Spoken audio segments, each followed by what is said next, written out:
প্রতিদিনের হেসেলে আপনাদের সবাইকে স্বাগত। রুই মাছের পাতলা ঝোল ভাজা মশলা দিয়ে। মাছগুলো প্রথমে ভালো করে ধুয়ে নুন হলুদ দিয়ে ভালো করে মাখিয়ে নিতে হবে। এই মাছের ঝোল রান্না করার জন্য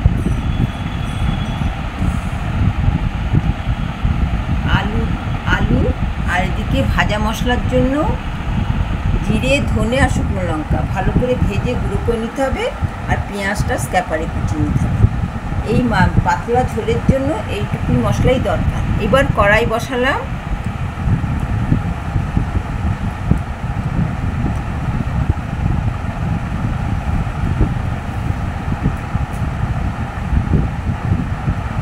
সর্ষের তেল দিলাম।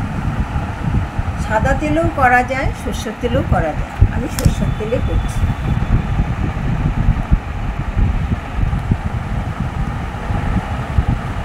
তেলটা গরম হয়ে গেলে মাছগুলো হালকা করে ভেজে নিতে হবে।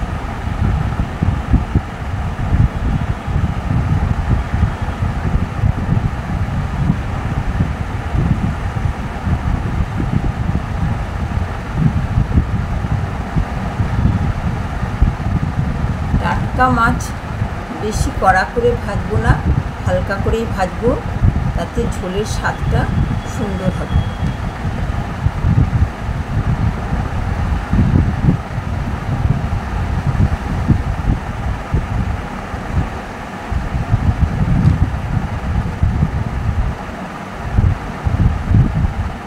মাছগুলো ভাজা হয়ে গেছে, এবারে ওই মাছের তেলেই আলুগুলো ভেজে নেব। নুন একটু হলুদ দিয়ে আলুগুলো ভেজে নেব।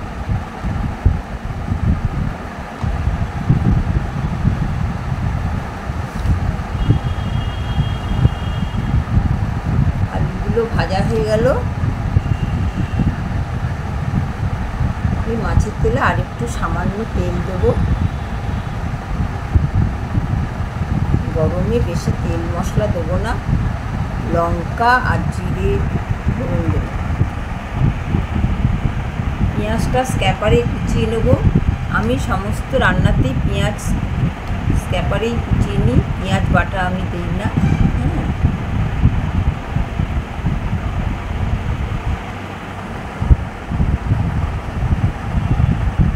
পেঁয়াজটা যাতে না বসে যায় কড়াইতে, সেই জন্য একটু জল দিলাম।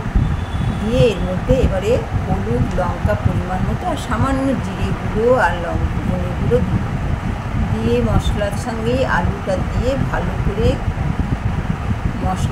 আলুটা নাড়তে হবে যতক্ষণ না মশলার গন্ধটা যাচ্ছে।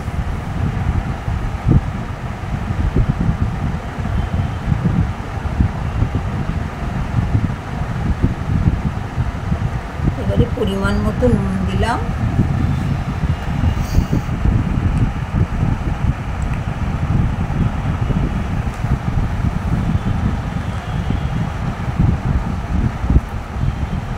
মশলাটা ভালো করে আমার ভাজা হয়ে গেছে।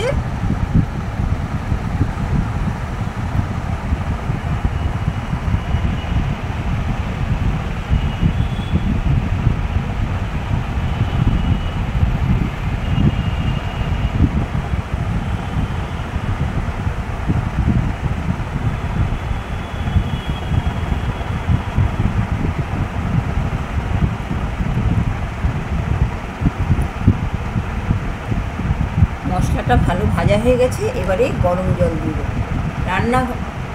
রান্নায় গরম জল দিলে রান্নার স্বাদটা ভালো হয়। এরপরে মাছগুলো দিয়ে দেবো ঝোলের মধ্যে।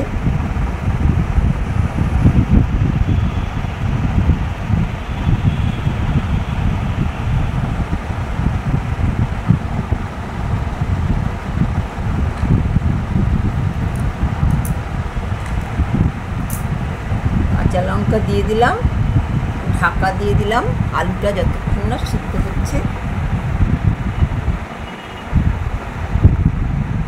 এবার ঢাকা তুলে দেখবো আলুটা সিদ্ধ হয়েছে কিনা।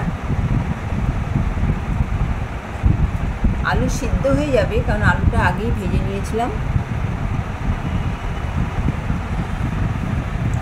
এবারে ওই ভাজা মশলা, জিরে, ধনে, লঙ্কা গুঁড়ো, ভাজা মশলা। গরমের মধ্যে পাতলা ঝোল খেতে খুবই ভালো লাগে। এবারে হয়ে গেল আমার ভাজা মশলা দিয়ে টাটকা রুই মাছের ঝোল।